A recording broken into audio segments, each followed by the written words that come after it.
ഇപ്പോൾ മന്ത്രി കെ രാജൻ മാധ്യമങ്ങളെ കാണുന്നു. 4 ദിവസം പിന്നിട്ടതിന് ശേഷം കേരള ഗവൺമെൻറ് ദുരന്തമുണ്ടായി ആദ്യത്തെ 10 ദിവസത്തിനുള്ളിൽ ആവശ്യപ്പെട്ട അഥവാ ദുരന്തമുണ്ടായി ആദ്യഘട്ടത്തിൽ ഓഗസ്റ്റ് 17-ന് കേരളം കേന്ദ്ര ഗവൺമെൻറ്റിൻ്റെ മുമ്പിൽ സമർപ്പിച്ച 3 ആവശ്യങ്ങളിൽ ഒന്ന് തത്വത്തിൽ അംഗീകരിച്ചുകൊണ്ട് തീരുമാനമെടുത്തു എന്നുള്ളതാണ് ഇന്ന് കാണുന്ന ഒരു പ്രധാനപ്പെട്ട കാര്യം. കേന്ദ്ര ഗവൺമെൻറ്റിനോട് 3 ആവശ്യങ്ങൾ നമ്മൾ പ്രധാനമായിട്ടും ചോദിച്ചിരുന്നു എന്ന കാര്യം നിങ്ങൾക്ക് എല്ലാവർക്കും അറിയാം, ഞാൻ ആവർത്തിക്കേണ്ടതില്ല. അതിലൊന്നാണ് മേപ്പാടിയിലെ ദുരന്തത്തെ ഡിസാസ്റ്റർ ഓഫ് സീവിയർ നേച്ചർ എന്ന വിഭാഗത്തിൽപ്പെടുത്തണം. എന്തിനാണ് ഡിസാസ്റ്റർ ഓഫ് സീവിയർ നേച്ചർ എന്ന വിഭാഗത്തിൽപ്പെടുത്തണം എന്നാവശ്യപ്പെട്ടത് എന്ന് തുടർന്നും സൂചിപ്പിച്ചിട്ടുണ്ട്. അതിലേറ്റവും പ്രധാനപ്പെട്ട മറ്റൊരു കാര്യം 2005 പാർലമെൻറ്റ് പാസ്സാക്കിയ ഡിസാസ്റ്റർ മാനേജ്മെൻറ്റ് ആക്ടിൻ്റെ സെക്ഷൻ 13 പ്രകാരം നിലവിലുള്ള ദുരന്തബാധിതരുടെ കടങ്ങൾ എഴുതി തള്ളാനും അവരുടെ ആവശ്യങ്ങൾക്ക് വേണ്ടി പുതിയതായി കടങ്ങൾ ലഭ്യമാകാനും അവസരം കൊടുക്കുന്ന ഒരുപക്ഷെ പാർലമെൻറ്റ് പാസ്സാക്കിയ ഡിസാസ്റ്റർ മാനേജ്മെൻറ്റ് ആക്ടിലെ ഏറ്റവും സുപ്രധാനമായിട്ടുള്ളൊരു സെക്ഷനാണ് സെക്ഷൻ 13. ഒരുപക്ഷെ ആ പ്രദേശത്തെ ജനങ്ങൾക്ക് ഏറ്റവും കൂടുതൽ ആനുകൂല്യം ലഭ്യമാകാൻ കഴിയുന്ന ഒരവസരം.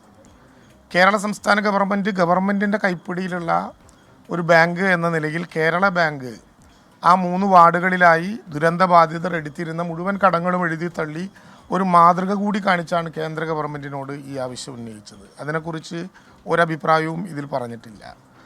ദുരന്ത നിവാരണ ഘട്ടത്തിൽ 1202 കോടി രൂപയുടെ അടിയന്തിരമായ നഷ്ടം കാണിച്ചുകൊണ്ട് അടിയന്തര സഹായമായി 219 കോടി രൂപ മാനദണ്ഡങ്ങൾക്ക് അതീതമായി അഡീഷണൽ അസിസ്റ്റൻസായി നമുക്ക് ലഭ്യമാകണമെന്ന ആവശ്യവും ഇതുവരെ ഒരക്ഷരവും മുണ്ടിയിട്ടില്ല.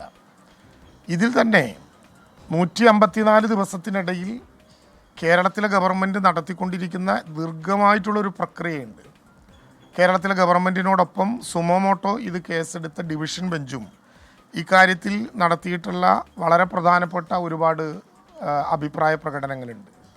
ഇതെല്ലാ സമ്മർദ്ദങ്ങളും നടത്തിയിട്ടും വളരെ ബോധപൂർവം ആ ഘട്ടങ്ങളിലൊന്നും ഗവൺമെൻറ്റിന് വളരെ പെട്ടെന്ന് തീരുമാനിക്കാവുന്ന ഒരു കാര്യത്തിൽ തീരുമാനമെടുത്തില്ല എന്നാണ് നമുക്ക് മനസ്സിലാക്കാൻ വേണ്ടി കഴിയേണ്ടത്.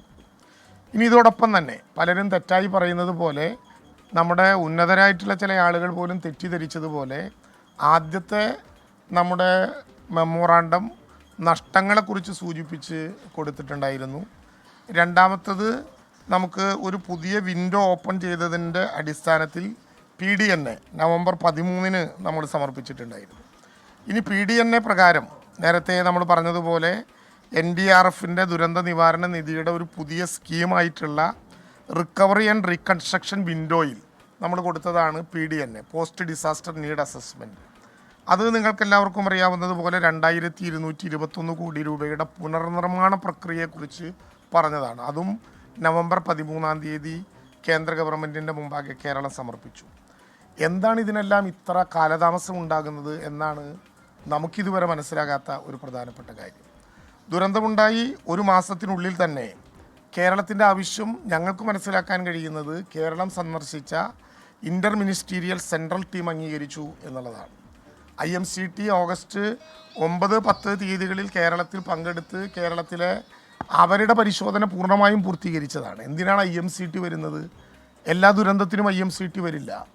കേന്ദ്ര ഗവൺമെൻറ്റിൻ്റെ ഭാഗമായിട്ടുള്ള ഇൻ്റർ മിനിസ്റ്റീരിയൽ സെൻട്രൽ ടീം വരുന്നത് ഈ ദുരന്തത്തിൻ്റെ പരിഗണന ഏത് എന്നറിയാൻ വേണ്ടിയിട്ടാണ്. അത് 154 ദിവസം കഴിഞ്ഞിട്ടാണോ കേരളത്തെ അറിയിക്കേണ്ടത്? അല്ലെങ്കിൽ ഏത് സംസ്ഥാനത്തെയും അറിയിക്കേണ്ടത്? IMCT ഞങ്ങൾക്ക് മനസ്സിലായത് 1 മാസത്തിനുള്ളിൽ അവരുടെ ടീം കേരളത്തിൽ കണ്ട ദുരന്തം മനസ്സിലാക്കി കേരളം ഉദ്ദേശിച്ച വിധത്തിൽ ഒരു ഡിസാസ്റ്റർ ഓഫ് സീവിയർ നേച്ചർ അതിതീവ്രമായിട്ടുള്ള ദുരന്ത പട്ടികയിൽ പെട്ട ഒന്നാണ് എന്ന് മനസ്സിലാക്കിയ റിപ്പോർട്ട് നൽകിയിട്ടുണ്ട്, കേന്ദ്ര മന്ത്രാലയത്തിന് സമർപ്പിച്ചിട്ടുണ്ട് എന്നാണ് ഞങ്ങൾക്കന്ന് മനസ്സിലായത്. ഹൈ ലെവൽ കമ്മിറ്റി കൂടാത്തതിനാൽ അടിയന്തര സ്വഭാവത്തോടെ പരിഗണിക്കേണ്ട ആ ശുപാർശ HLC കൂടുന്നത് വരെ 2 മാസക്കാലം IMCT നൽകിയിട്ടും കേന്ദ്ര ആഭ്യന്തര മന്ത്രാലയത്തിൻ്റെ കയ്യിൽ ഇരുന്നു. ഇനി ഹൈ ലെവൽ കമ്മിറ്റി യോഗം നടന്നതിന് ശേഷം സംസ്ഥാനത്ത് അയക്കുന്ന ഒരു കത്ത് തന്നെ ഡിസംബർ മാസം ആദ്യത്തിലാണ്. ആ കത്തിൽ അതിതീവ്ര ദുരന്തമാണോ എന്ന് രേഖപ്പെടുത്തുകയും ചെയ്തില്ല. നോക്കൂ, IMCT 1 മാസത്തിനുള്ളിൽ റിപ്പോർട്ട് കൊടുത്തു. ആ റിപ്പോർട്ട് 2 മാസക്കാലം ആഭ്യന്തര മന്ത്രാലയത്തിൻ്റെ കസ്റ്റഡിയിലിരുന്നു. അതിനുശേഷം HLC കൂടാനുള്ള മഹാനുഭാവത്വം ഗവൺമെൻറ്റിനുണ്ടായി. എന്നാൽ അത് കൂടിയാൽ അതിൻ്റെ അടിസ്ഥാനത്തിൽ ഇങ്ങനെ ഒരു തീരുമാനം എടുത്തിട്ടുണ്ടോ എന്നറിയിക്കണ്ടേ. ഇപ്പം ഇന്നലെയാണ് നമ്മൾ 28-ാം തീയതി വീണ്ടും കൊടുത്ത കത്തിൻ്റെ അടിസ്ഥാനത്തിൽ ഞങ്ങളിതാ സിവിയർ നേച്ചറായി പെടുത്തിയിട്ടുണ്ട് എന്ന് 5 മാസത്തിന് ശേഷം തുടർച്ചയായി കേരളം നടത്തിയിട്ടുള്ളൊരു ആവശ്യം അംഗീകരിക്കാൻ ഉള്ള സ്ഥിതി ഉണ്ടായി. നമുക്ക് ഇതൊരു 2 മാസത്തിനുള്ളിലായിരുന്നെങ്കിൽ കുറച്ചുകൂടി ഗുണമുണ്ടായേനെ. IMCTയുടെ സംഘം ഓഗസ്റ്റ് 9, 10, 11 തീയതികളിൽ പരിശോധന പൂർത്തിയാക്കി തിരിച്ചുപോയി.